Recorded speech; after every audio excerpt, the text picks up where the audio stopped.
I never put a lot of time into Vermintide 1 or 2 or Space Hulk Deathwing, but what I did put a good amount of time into was Payday 2. And Warhammer 40k Darktide feels a lot closer to Payday 2 than it does Vermintide or Deathwing. In Darktide, the class I've been playing over these 10 hours is the Zealot Preacher, mainly because I like their charge ability and they have flamers. I like to watch things burn.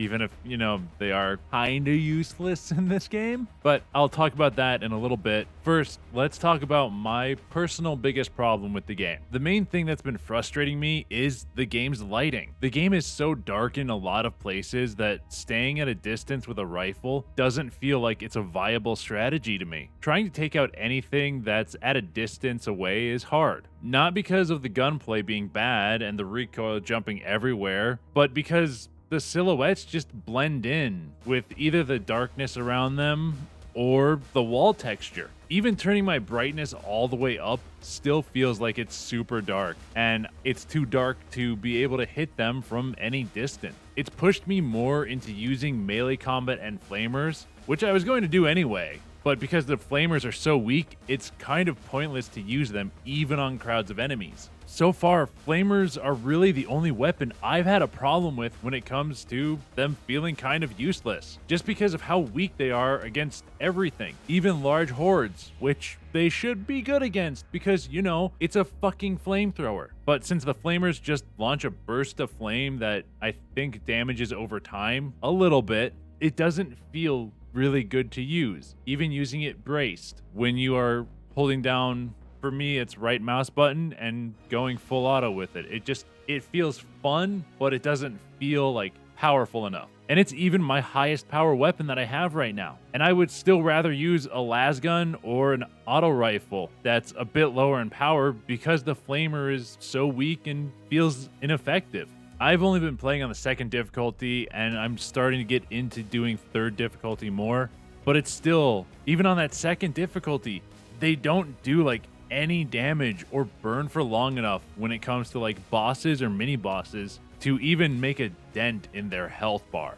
And even spraying hordes, I would still rather use my melee weapon than using the flamer. I haven't really looked at all of the Preacher's perks, so maybe there's something that will buff it in there. Or maybe if I upgrade the Flamer to purple, it'll be better. But currently with a blue rarity Flamer, it's just crap, honestly. I'd also like to put in a side note here that I'm not a huge fan of the buying weapons from the shop or the random upgrade systems that are in the game. But I think I might go into more of a video next week about that. So maybe subscribe if you want to hear me talk about all that. And when it comes to flamers, I'm hoping with actual launch day, which is the day this video comes out, there will at least be a little buff to the flamers, and maybe Fat Shark will add some more content into the game. Because I think that currently there is not enough content in Darktide to justify its price. I've played the same levels about 4 or 5 times each, with the same objective in every run. And from what I've seen, there's maybe 5 to 7 maps at most right now, but I've only seen one type of main objective for each of those maps. Either it's assassination or repair the coolant stuff or clear the demon stuff from the end of the level smelter. It just doesn't feel like there's enough to keep me playing the game even through the end of the year. And with that variety stuff, that's kind of where the Payday 2 comparison comes in. Darktide's map system makes the game feel like it's going for Payday 2's kind of level select, with having 5 difficulty settings and multiple mission nodes that you can select that change out every now and then to bring in new, and yes, I'm saying that in quotation marks, new levels that you can play. Where Vermintide had a more linear story with levels that are basically the size of Darktide's levels, Darktide is more about just going on missions and grinding out experience and coin and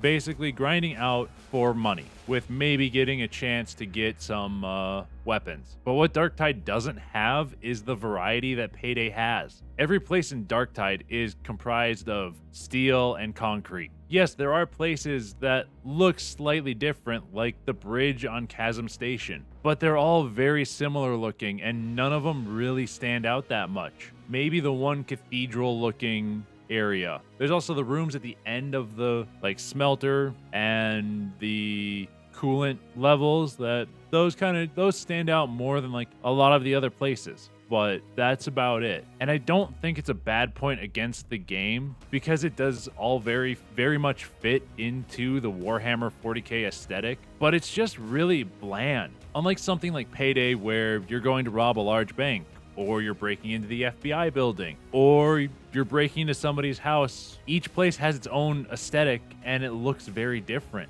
And the variety, it just isn't there to keep me interested. But even though the game to me lacks variety, I think it makes up for it in its mechanics. Darktide's melee combat is visceral and bloody. Not like Back for Blood style bloody, but more towards your traditional amount of blood effects on walls and weapons and sprays and stuff. And just running into like a horde of poxwalkers and just swinging your axe or your chainsword or you stabbing with your dagger or hitting them with a giant freaking hammer to cut them all down. It just feels so good and it feels satisfying. And Darktide's shooting mechanics, they make every gun feel different depending on like its type. Like a las gun feels different from an auto rifle or a snub revolver or an auto pistol. And they all feel different and mostly usable. It's not the best shooting mechanics I've experienced this year, but they are far from the worst. And I do really like the level design, even if I'm not a super big fan of the lighting or the aesthetic at times. I think that having levels that are as big as Darktide's gives the fights within those levels a grander sense of scale, even though every like character and enemy is very small comparatively. The balance between winding corridors and large open areas creates a good mix of combat encounters. And to round this whole 10-hour impressions of Darktide out, I'll just say that I like Darktide, but I don't love it. It hasn't been able to really sink its hooks into me yet. I think mechanically it's really good, but there are problems with its aesthetic, and I question the amount of variety and replayability it will have after a month or two of release, because it is a live service game, and there is a good amount of grinding that could be had in there. And I don't want to see it go the way of something like Halo Infinite, when there is so much that you can do in the world of Warhammer 40k and so much that you can explore with bringing in stuff like Tyranids or